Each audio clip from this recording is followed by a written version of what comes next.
absolument réussir son départ dans la ligne des stands, qui est la plus longue ligne droite du circuit. Après, ce ne sont qu'un enchaînement de grandes courbes en dévers. Donc il va falloir être très très vif, avoir l'œil sur le rétroviseur et ne pas se laisser avoir d'entrée. On va suivre. On va voir un peu comment Mehdi va négocier ce départ. Avant le départ que de nombreux pilotes japonais sont au départ car ils ont bénéficié d'une invitation de l'organisateur du WTCC.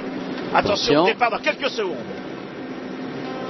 C'est parti et je pense que c'est un très bon départ de Mehdi. Regardez, Mehdi contrôle tout de suite et tout de suite il va se mettre à droite. Regardez ça, c'est très important. Regardez derrière. Alors, déjà il y a une sortie de route. Yvan Muller, le champion du monde, qui se prend le mur d'entrée. C'était inattendu. Allez, premier tour, Mehdi, Coronel, Tarquini, très très bon départ de Mehdi. Il n'y a absolument rien à dire. Très très bien négocié départ de Mehdi.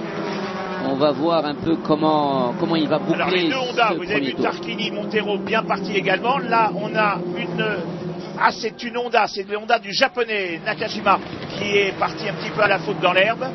Là évidemment quand on joue à domicile, eh bien on essaye de se faire valoir.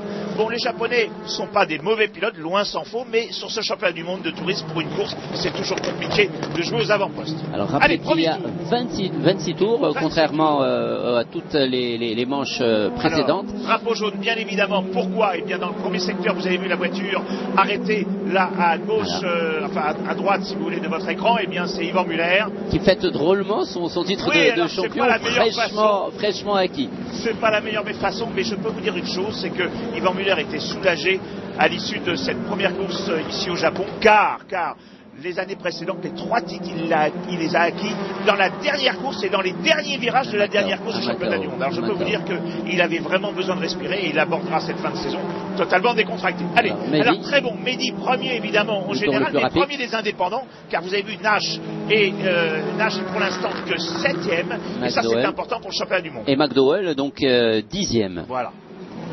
Car on le rappelle, eh bien Mehdi concourt sur les deux tableaux, le tableau du championnat du monde, classement scratch, mais également pour le championnat du monde. Et ces résultats, bien évidemment, ne vont pas laisser les constructeurs ou bien d'autres teams indifférents.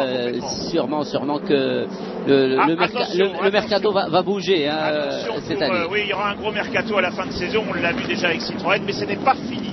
Alors regardez Top Coronel pour l'instant, les deux BMW, voilà évidemment, déjà. Benani Coronel, Coronel Benani, tout ça va être très très serré et on retrouve le départ, regardez, excellent, et regardez bien ce qui s'est passé, et bien voilà ce qui s'est passé, c'est que Yvan Muller apparemment a pris un très très mauvais départ et il est propulsé à l'extérieur. Alors là je pense qu'il y aura probablement une sanction de la part des commissaires, regardons.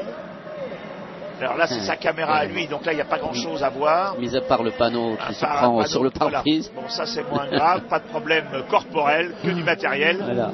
Et pour l'instant en tête est bien solidement accroché à ce commandement de la course du Japon. Regardez la roue. Ça, c'est alors ça c'est Mikelix, ça c'est pas une bonne nouvelle. Qui a remporté la première course. Effectivement, alors Mikelix c'est peut-être l'homme de la situation avec Yvan Muller. Voilà peut-être le coupable. On ne sait pas, on reverra les images. Parce que la roue avant gauche correspond tout à fait effectivement au choc avec la voiture d'Yvan Muller. Alors là nous sommes embarqués avec Tom Coronel. Alors regardez les BMW, bon pour l'instant, je dis bien pour l'instant, eh bien on fait un tout petit trou sur les deux Honda officiels de Thiago Montero et de Gabriele Tarquini. Pour l'instant les deux BMW semblent intouchables sur ce début de course, mais attendons, je vous l'ai dit, à mi-course, eh bien on aura probablement une évolution des pneumatiques et là c'est très important de savoir si les deux BMW de tête pourront conserver tout le grip nécessaire pour repousser l'attaque des deux Honda officiels. Alors que le drapeau jaune est toujours agité. Mehdi Benani, lui, toujours en tête. Alors vous avez vu qu'un tour se passe relativement vite. On est sur évidemment des tours en moins de 55 secondes. Bagarre entre les deux équipiers chez Honda. Regardez un petit peu Tarquini Montero. Alors, 3e et 4e place. Je pense que même si les consignes n'ont pas été données, pour l'instant, Tarquini est actuellement second au championnat du monde, donc il a de fort à parier que Thiago Montero n'ira pas chatouiller, en tout cas bouleverser la hiérarchie dans le team Honda. Alors Honda est en train de développer, on l'a vu cette semaine, avec une visite de l'écurie est en train de développer son moteur. Ils sont un tout petit peu en retard car ils ont eu le développement de la Civic à faire cette année, car je vous le rappelle, Honda est officiellement rentré cette année dans le championnat du monde, et ils ont pris un tout petit peu de retard, et je dirais que la pression de Citroën, eh bien, on va chez Honda mettre les bouchées doubles à partir de la quinzaine qui suit, la deuxième, je dirais, début de l'automne, pour eh bien, faire évoluer la version 2014, car Honda s'est fixé un objectif, c'est le titre constructeurs comme cette année, je vous le rappelle, qui sont champions du monde depuis les États-Unis, mais également le titre pilote pour 2014. Alors, justement, comme vous parlez de Honda, Stéphane, au terme de la séance d'essai qui a permis à Michaelis d'occuper la pole position, il a déclaré j'ai conduit juste. Alors, qu'est-ce que ça veut dire exactement conduire juste sur un circuit qu'il ne faut pas faire de folie? Alors, dans le jargon, je dirais dans le jargon du sport automobile, conduire juste, eh bien, c'est d'éviter la moindre faute. Et la moindre faute, c'est quoi? C'est peut-être une entrée de virage en sous-virage, c'est-à-dire que la voiture demande à glisser de l'avant, ou en sur-virage, elle demande à glisser de l'arrière. Alors, conduire juste, eh bien, 2 fois, et ça arrive sur un tour, on arrive à faire le tour parfait, ce qui donne, eh bien, évidemment, au niveau du chrono, le meilleur tour, et je pense que Michaelis faisait évidemment référence à ça, en disant, voilà, j'ai fait un tour parfait, aucune glissade, et vous savez, quand on conduit à 100 ou 120% sur un tour de qualification, eh bien, il est facile de faire la moindre petite erreur, et des dixièmes s'échappent dans chaque virage, et au bout du compte, eh bien, l'addition est plutôt lourde. Alors justement, quelles sont les erreurs à ne pas commettre de la part de Mehdi Benani, alors que nous sommes au 7e tour, qu'il a vraiment dans son rétroviseur Tom Coronel, comme je le disais, un vieux briscard dans ce championnat. Grosse attaque, ah oui, alors là, attention avec la Lada, grosse attaque de Borman sur Thompson. Ah non, c'est Kolowski, pardon, ah oui, avec les 2 Lada officiels. Et pour l'instant, alors regardez bien, Coronel, pour l'instant, alors Mehdi doit absolument se concentrer, mais c'est très compliqué quand vous êtes chassé et non pas chasseur. Là, il est chassé, et regardez Coronel qui commence à faire ça un petit peu. Voilà, un petit coup à droite, un petit coup à gauche. Alors évidemment, Mehdi doit regarder. Il s'est un tout petit peu déconcentré en regardant dans le rétro tout de suite. Et bien évidemment, Coronel en profite. C'est un vieux briscard, je vous l'ai dit. Il a d'abord une grosse expérience du championnat du monde des voitures touristes. La piste de Suzuka, il l'a faite en long, en large et en travers depuis des années, puisque je vous le rappelle, il a couru depuis de très nombreuses années en championnat du Japon de monoplace. Et Tom, évidemment, fait partie de ces briscards, de ces vieux de la vieille dans ce championnat du monde. Et pour l'instant, il est en train de jouer un petit peu, de tester le pilote marocain Mehdi Benani, à droite, à gauche, pour savoir un petit peu les failles. Mais pour l'instant, écoutez, reconnaissons-le, Mehdi fait un 0 faute, donc pour l'instant c'est parfait, et je sais que c'est une position très compliquée de mener la course, car il faut évidemment attaquer, mais également regarder un petit peu ce qui se passe derrière. Voilà, alors regardez, au bout de la ligne droite, de nouveau, une petite appel, ça ne passera pas, c'est juste psychologique, on vient, on se montre, à droite, à gauche, dans les rétros de Mehdi, et pour l'instant Mehdi ne fait aucune faute. Regardez, vous voyez, systématiquement il vient fermer les portes, c'est prendre la corde, pour éviter évidemment que la BMW de Tom Coronel puisse s'y engouffrer. Pour qu'il n'y ait pas d'ouverture. Alors regardez un petit peu le temps des BMW, eh bien, il est très bon malgré la bagarre entre les 2 hommes, car ils pourraient se gêner. Eh bien, ils ont pris beaucoup d'avance, ils ont pris 4 ou 5 avances de longueur d'avance sur les voitures du Team Honda. Tiens, on parlait de et des pilotes japonais. Là, c'est un pilote de Hong Kong, et je vous l'ai dit, de très nombreux pilotes asiatiques, eh bien, profitent de la tournée. Il y a carrément un championnat asiatique dans cette voilà, donc, on a profité de ce championnat. Japon, Chine et Macao. Eh bien, voilà, pour le Japon, la Chine et Macao, de pouvoir faire 3 courses à domicile. Allez, de nouvelles attaques. Alors, ce qu'il ne faudrait absolument pas, c'est que Mehdi soit déstabilisé sur le freinage. Et pour l'instant, il a la très bonne trajectoire. Et je dirais que Tom Coronel est pour l'instant très fair-play, car aucune touchette n'est à déplorer, car je vous le rappelle, une touchette à cette vitesse, c'est immédiatement le contact. C'est sorti, bien sûr. Vous voyez, Yashimoto avec une Honda, eh bien, il est un petit peu loin. Alors, il faut le reconnaître, le niveau de ce championnat du monde est très très élevé, et il est difficile pour un pilote, et voire très très rare qu'un pilote invité avec une wildcard dans ce championnat du monde puisse briguer un quelconque classement. Ce fut le cas, et c'était incroyable, de Lopez, de l'Argentin Lopez, qui, je vous le rappelle tout à l'heure, eh bien, cet été en Argentine, chez lui, a réussi l'exploit de s'imposer lors de la seconde manche sur le circuit de Rio.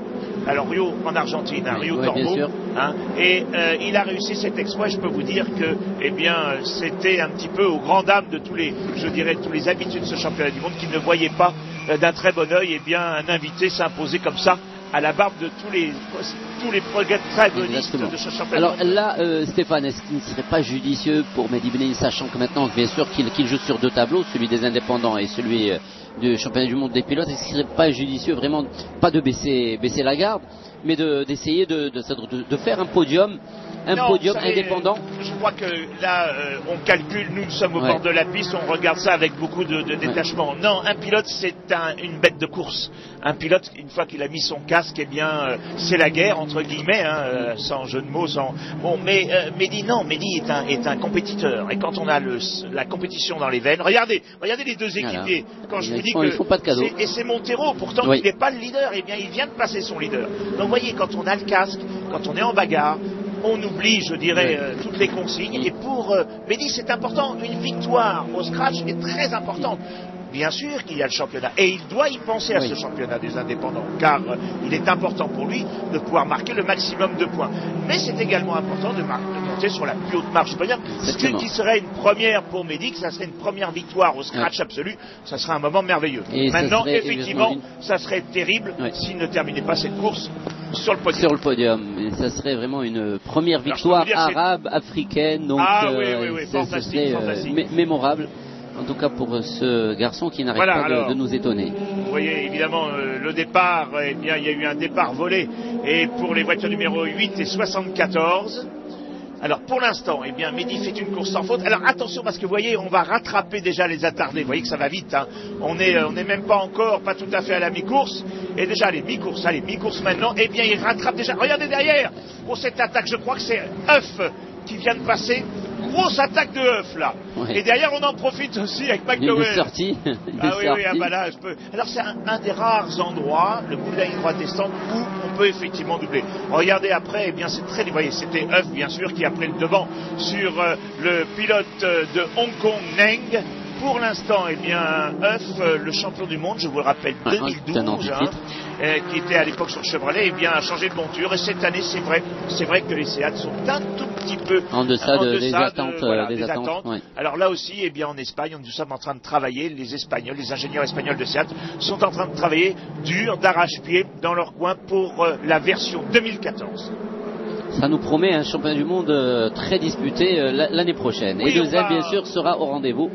Et oui, Deuxième nous accompagne depuis de très nombreuses années. Amateurs de sport mécanique sur Deuxième, vous êtes gâtés car vous avez là l'un des plus beaux championnats du monde, labellisé FIA bien sûr, et qui va crescendo, qui va crescendo avec l'arrivée de constructeurs comme Lada, comme Honda et l'année prochaine bien sûr Citroën. Alors l'un des principaux, disons, rivaux de Mehdi Benani c'est McDowell, bien sûr, qui occupe maintenant la 9e place. Nash est dans les 5-6e, c'est bien ça, sur le. Alors il faut absolument évidemment que on a mathématiquement Mehdi a encore toutes ses chances. Alors vous voyez devant les deux Honda sont en train de revenir tout petit, doucement, sûrement. Voilà. Tarquini qui a un petit peu de mal avec poursuivre Thiago Montero, son équipier au sein du team Honda. Alors c'est peut-être des réglages différents. Je vous avais dit la mi-course, il y aurait probablement des changements. D'un pilote à l'autre, et même si on est dans la même écurie comme Honda, on travaille avec ses ingénieurs pendant les essais et on ne donne pas toujours toutes ces solutions techniques à son équipier, parce que encore une fois, même au sein d'un team, votre principal adversaire, c'est votre équipier. Exactement. Alors, Mehdi Benani, toujours en tête, suivi de très près par Coronel. D'ailleurs, nous sommes à bord de la voiture de Tom Coronel. Deux pilotes qui se connaissent bien, après ce qu'on a bien vu à El Jadida dernièrement, où ils étaient vraiment dans une ambiance un peu plus détendue. Ils connaissent un petit peu les failles des uns et des autres. Et pour l'instant, Tom Coronel, malgré son expérience, malgré, je dirais, son passé dans le championnat du monde des voitures de tourisme, a bien du mal à trouver la faille, car Mehdi, fait une course intelligente et surtout, il ne baisse pas de cadence. Et rappelez tout de même, Stéphane, qui ne possède, disons, pas les mêmes armes, c'est-à-dire c'est la même marque, mais bon, avec des voitures tout de même. D'une équipe à l'autre, effectivement, on est toujours sensibilisé à travers ces ingénieurs, à travers les réglages, à travers des moteurs différents. Et il est évident que pour l'instant, eh bien, la faille sur un circuit difficile, je vous le rappelle, c'est un circuit technique. D'ailleurs, on le voit, Mehdi se bat beaucoup au volant. Ça, c'est intéressant d'ailleurs. Eh bien, pour l'instant, eh bien, Mehdi fait le job et il fait bien le job car regardez, la voiture commence à glisser. Vous avez vu qu'il a commencé à glisser. Et là, ça peut devenir un tout petit peu inquiétant. Peut-être une dégradation un petit peu plus regardez Mehdi au volant. Vous avez vu. Alors, on appelle ça cisailler. Pourquoi? Eh bien, parce que le train avant commence à avoir un petit peu moins de grippe, c'est moins d'adhérence, et la voiture, la BMW, qui est une propulsion, eh bien, les roues arrière glissent également. Et là, ça peut laisser. Et juste en parlant de ces difficultés, en ce qui concerne Sonoma, tout le monde, il nous l'avait déclaré, il avait eu un problème de direction assistée. Et direction assistée, il a pu tenir le coup. Attention, Tom Coronel qui passe donc au 17e tour, qui a profité donc de la faille, comme vous le disiez si bien Stéphane, donc un petit problème de pneu au grand désarroi bien sûr de Pro Team. Mais bon, Mehdi Bnani est toujours deuxième et toujours premier au niveau du classement des indépendants. Ça n'enlève rien, bien sûr. Il gagne, alors il reste avec les mêmes points pour les indépendants. Il va gagner les indépendants, Inch'Allah. Et pour l'instant, eh bien, c'est Tom Coronel. Regardez, Tom Coronel a fait la différence tout de suite. Et ça, regardez la voiture qui va glisser. Voilà, elle glisse. Et donc là, c'est plus fort que lui. Sincèrement. Là, il se bat comme un beau diable. Il y avait un petit coup de frein, je pense, qui a favorisé cette petite glissade. Mais en tout cas, sincèrement, je pense qu'il est préférable qu'il suive Coronel. C'est vrai qu'une première place sur le podium au général ferait plaisir à tout le monde. Mais là, ça soulage quand même un peu parce que bon, avoir Tom Coronel derrière, ça met de la pression, ça peut engendrer des sorties de route. Mehdi a eu à l'époque, les années passées, des problèmes de pression comme ça. Et aujourd'hui, il est beaucoup plus mature et il gère ça. Il y a plus de maturité de la part de Mehdi, donc tant mieux pour ce pilote marocain. Alors attendez, parce que rien n'est acquis, bien sûr. Pour l'instant, Tom Coronel s'échappe un tout petit peu. Tom semble avoir, je dirais, une monture très à l'aise et surtout une dégradation des pneumatiques moindre sur sa BMW que celle de Mehdi. Alors pour l'instant, attention, parce qu'il va falloir maintenant doubler des attardés. Et en général, souvent, certains attardés ne jouent pas le jeu malgré les drapeaux bleus des commissaires. Donc attention au jeu des dépassements. Montero à 3e place, Tarquini, alors Nash, principal concurrent également dans cette, et occupe la 5e place, alors que McDowell 9e, Dasté à la 11e, Young donc 13e et Monge à la 14e place. Alors que l'on en est au 19e tour, Mehdi occupe la 2e place derrière Tom Coronel. Et Huff et NG continuent à se battre donc pour les 7e places. Les deux sont en bagarre. On a beau être champion du monde, vous voyez que les BMW ont un avantage sur circuit, c'est clair, car Neng n'a évidemment pas le bagage et le palmarès de notre ami Robert Huff, le Britannique, champion du monde 2012. Cela n'empêche pas le pilote de Hong Kong de s'attaquer sans aucun complexe au champion du monde sur cette piste, et ça pour le gain de la 7e place. Mais en tous les cas, Stéphane, sincèrement, ça fait plaisir de voir un Marocain parfait. Donc malheureusement, c'est le seul, et on le regrette. Il faut absolument, évidemment, qu'on arrive à doubler les attardés. C'est très très impressionnant et très important. Il ne faut faire commettre aucune faute. Et pour en revenir, évidemment, il serait judicieux que des formations et des jeunes pilotes marocains puissent sortir, car tout repose sur les épaules de Mehdi pour porter au plus haut les couleurs du Maroc. Et c'est important dans ce sport, dans les sports mécaniques, d'avoir des représentants. Et malheureusement, pour l'instant, nous ne pouvons compter que sur Mehdi. Et Mehdi, heureusement, ne nous déçoit pas. Qui peut devenir aussi, comme vous le disiez si bien, la locomotive du sport automobile. Et à condition, bien sûr, de commencer déjà à travailler. On a eu un petit aperçu, je m'en souviens à El Jadida, où il y avait un petit garçon petit Suleiman qui est actuellement, qui fait du championnat de karting un peu à travers l'Europe. Et là, sincèrement, on a vu dans les yeux, c'est-à-dire que Mehdi devient quand même un modèle pour tous ces petits, et tant mieux pour le sport automobile. C'est important, les filières sont importantes, le karting, bien sûr, c'est la grande école. C'est le karting qui forme tous les pilotes. Mehdi, le premier, a commencé par karting. Tous les grands pilotes, qu'ils soient de Formule 1 ou de sport prototype, ou voire même de rallye, eh bien, ont commencé par le karting. Et il faut absolument une filière ici même au Maroc. Il faut que des gens se lancent un petit peu et aident tous nos jeunes, car il y a fort à parier que nous avons un vivier aussi important que les autres pays, ici même au Maroc, de jeunes pilotes capables de grimper les échelons jusqu'au plus haut de la hiérarchie du sport automobile. 22e tour, Mehdi Bennani est toujours là. Allez Mehdi, il faut tenir, on veut le voir encore une fois sur le podium. On commence un peu à s'y habituer. On s'y habitue, Mourad, c'est vrai, et ça fait plaisir. On ne va pas vous le cacher, il faut un petit peu de chauvinisme, et on le répète encore une fois, nous sommes au plus haut sommet de la hiérarchie de ce championnat du monde de voitures de tourisme. Il existe évidemment beaucoup de championnats de tourisme à travers le monde, mais là nous sommes dans le championnat du monde FIA, et évidemment c'est le NEC plus ultra, c'est le plus haut niveau avec les constructeurs, d'excellents pilotes. Je vous rappelle quand même que nous avons d'anciens pilotes de Formule 1 comme Tarquini, comme évidemment Thiago Montero, et le niveau est extrêmement élevé, et il est toujours très difficile évidemment de pouvoir percer dans ce championnat du monde. Et bien évidemment, comme on le disait tout à l'heure, Stéphane, plus que Mehdi, plus que la WTCC, le plus important, c'est bien sûr de voir le drapeau du Maroc dans pareille compétition sur un podium. Mehdi Bennani me disait l'autre jour qu'il n'avait pas eu le temps de savourer, alors qu'il était sur le podium, de savourer l'instant et de voir le drapeau. Il avait demandé un peu aux organisateurs de le ramener sur la piste et voir de loin le drapeau sur le podium. Donc c'est dire que quand même ça reste l'une des plus grandes motivations dans un championnat du monde, surtout quand on le dispute très très loin de la maison.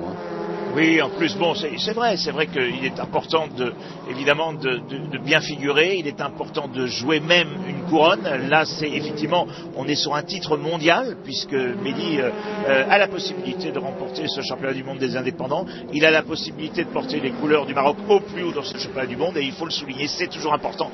Il faut vraiment que Mehdi réussisse totalement cette fin de saison 2013. 2014 sera une nouvelle ère. Il n'est pas interdit de penser que Mehdi intéresse certains pilotes et certains constructeurs. Il est vrai qu'on l'a vu à plusieurs reprises en discussion avec d'autres teams. C'est important, il faut voir un petit peu se jauger. Et pour l'instant, la cote, regardez, voilà, on se pousse à droite, à gauche. Et je disais, la cote de Mehdi est à la hausse actuellement dans les paddocks. On parle beaucoup de notre pilote marocain. On avait assisté justement à Budapest à une approche de l'ADA. Qui a donc envoyé un de ses émissaires discuter avec les parents de Mehdi, qui font également au passage un travail un très très très grand travail à ses côtés. Donc le plus important, c'est de ne pas se tromper de choix, c'est-à-dire au cours peut-être au moment des offres qui vont se présenter. Nous, bien sûr, le mercato, comme on le fait en football, et ça vous le connaissez bien, Mourad, c'est très important, car encore une fois là, 2014 va être une remise à plat de tout le règlement. Donc certains constructeurs vont évidemment travailler plus que d'autres, ou en tout cas avec plus de réussite, et les cartes seront redistribuées bien sûr en début de saison, et peut-être même en ouverture de saison, comme on le murmure, à Marrakech pour le début du championnat du monde WTCC 2014. Avant-dernier tour, et donc on se va un peu plus loin qu'aux avant-postes. Oui, notre ami réalisateur japonais s'attarde sur ce peloton de furieux. Exactement. Regardez, avec Thompson, se battent pour la 9e place. James Thompson, multiple champion, évidemment, dans des pays différents en matière de voiture de tourisme.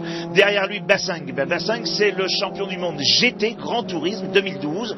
Vous voyez, il y a vraiment un très très haut niveau. Crème des pilotes présents dans ce championnat du monde. Tom Coronel est toujours en tête. Tom Coronel, le Hollandais, le petit Hollandais volant, est en train de s'acheminer vers une victoire. Alors, la quatrième, la quatrième. Oui, c'est un peu un habitué au Japon. Il parle japonais, paraît-il. Et eh bien, ces nombreuses années au Japon, que ça soit en monoplace ou en GT, eh bien, il est très populaire, Tom Coronel, le Hollandais, ici même à Suzuka et dans toute l'île japonaise. Alors, le drapeau à damier. Et Mehdi Benani second, voilà. Ça fait plaisir de voir donc Mehdi Benani entrer parmi les trois premiers. Très important, hein, je vous le rappelle. Alors regardez ce qui s'est passé. Regardez, eh bien, Thiago Montero a attendu Tarquini. Alors je ne sais pas, oui, je ne sais pas. La joie du team de Mehdi. Voilà, Pro Team. Avec Chicho, bien sûr, le grand mécano. Voilà, ses ingénieurs, son team manager, tout le monde est sur le muret des stands pour saluer ce podium, ce nouveau podium après les États-Unis, ici même au Japon. Et ça c'est très important car encore une fois, eh bien, cela prouve que Mehdi est capable de maintenant dominer un championnat, en tout cas être dans la stabilité et être régulièrement aux avant-postes. Exactement. Regardez, on fait plaisir au public petit écart, donc, voilà, histoire un petit peu, eh bien. La joie de Tom Coronel et bien sûr de son équipe. Alors qu'on a le classement final, donc au terme de cette 20e manche du championnat du monde WTCC. Alors peu de réussite pour les pilotes locaux, malheureusement, je vous l'ai dit tout à l'heure, ce n'est pas toujours évident de briller, car sur une seule course, eh bien, vous n'avez aucune erreur à faire, à commettre, et il est difficile, eh bien, évidemment, de rivaliser avec un Tom Coronel, par exemple. Voilà. Il est heureux et je peux vous dire que c'est pas le nombre de victoires et le nombre d'années en championnat du monde de WTCC qui lasse notre ami, bien au contraire. C'est toujours un pilote très expansif et on va le voir jaillir de sa BMW. Et je peux vous dire que c'est. On l'avait vu les années précédentes avec le bandeau sur le front. On ne sait pas s'il va rééditer encore une fois le même geste. En tout cas, il aura du mal sur le casque, mais bon. Oui, alors après... là, ça va être plus dur. Mais enfin, on va vite enlever son casque, ça va aller très vite. Voilà, déjà on grimpe sur le toit de la voiture. Déjà ça, c'est fait. Et pour l'instant, oui, on essaie de ne pas tomber. Et voilà, on est démonstratif, une petite danse. Voilà, winner. Ça c'est clair, vous l'êtes, Tom. Voilà, Voilà. Quand je vous disais qu'il était démonstratif, voilà, il vient embrasser la caméra de deuxième. Ça, c'est formidable. Merci, Tom. Voilà, eh bien, tout son team, bien sûr, ses ingénieurs, car eh bien, c'est une très belle victoire. Mehdi Benani a été un bon adversaire au cours de cette course. Fair play. Alors, vous l'avez vu tout à l'heure en course, on ne se fait pas de cadeaux. Alors, est-ce que vous êtes déçu ou content d'être sur le podium? Voilà, pour tous les Marocains. Voilà, le drapeau, c'est ce que je disais. Donc, on se bat contre les meilleurs pilotes, contre bien sûr les pilotes officiels. Voilà. C'est le meilleur résultat que je pouvais espérer. On a fait beaucoup de podiums. Voilà, ça prouve qu'on peut se battre contre les champions du monde. Alors qu'à l'image, donc belle déclaration encore une fois de Mehdi Benani, à l'image Yvan Muller, donc le champion du monde. Déçu, oui, pour cette course. C'est vrai qu'il a fait quelques centaines de mètres, mais heureux de son week-end asiatique au Japon, son premier week-end de course ici même. Et les séquences de la deuxième course, c'est Tom Coronel, son dos sur la plus haute marche du podium. Le Hollandais bondissant. Exactement. Voilà, et Mehdi va faire d'ailleurs de même. Regardez le pas de course à l'herbe de Mehdi, trop heureux d'être évidemment sur cette deuxième marche du podium, aux côtés évidemment de notre ami Tom Coronel. L'hymne hollandais. Rappelez que ce sont toutefois des extraits à chaque fois des hymnes nationaux.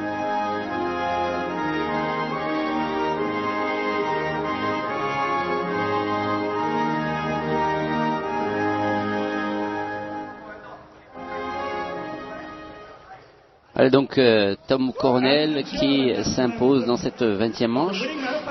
Et Mehdi Benani qui va avoir encore les bras chargés encore une fois, parce qu'à chaque fois qu'il est sur le podium, il en redescend avec... l'hymne allemand pour le constructeur BMW. Alors lui, il s'est trompé de place, hein, donc il faut qu'il passe de l'autre côté. Voilà. Son trophée est complètement à gauche.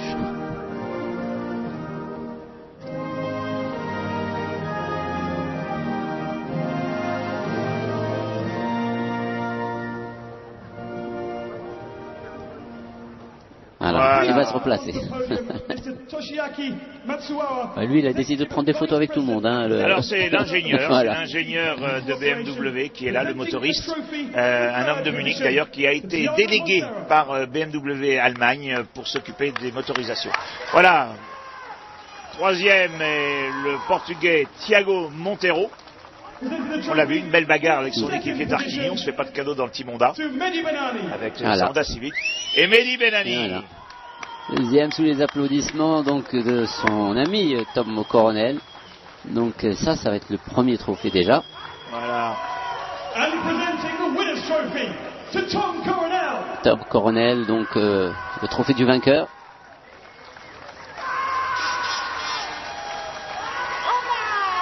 Voilà, c'est le cri de guerre. Alors c'est un cri de guerre des samouraïs. Executive Director of JAF, presenting the trophy for the winning manufacturer to Royal Motorsports, Pietro le trophée évidemment des constructeurs pour BMW.